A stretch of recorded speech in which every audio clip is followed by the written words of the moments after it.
the time since Napoleon Hill wrote these words, advances in our understanding of both the physiology of the brain and the psychology of the mind have yielded a much greater understanding of human motivation.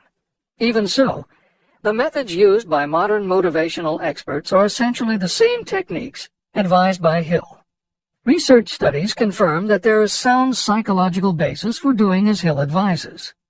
Be very specific when setting goals. Perform the physical act of committing those goals to paper, and repeat your stated goal aloud to yourself often. These techniques have gained wide acceptance among modern experts in the field.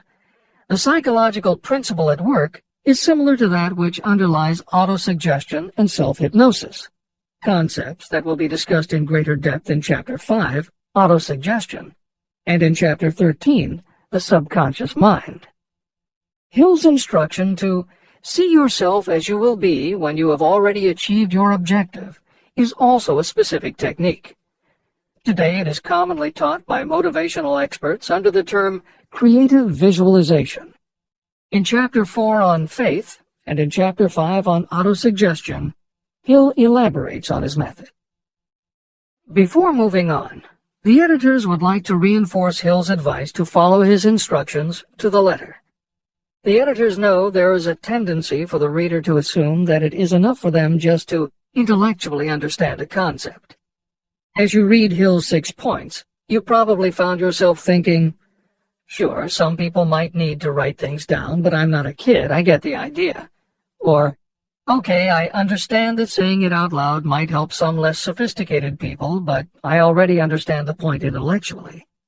If you feel that way, let us remind you that many of the most successful people whom you admire did not think they were too smart or too sophisticated to follow Hill's instructions.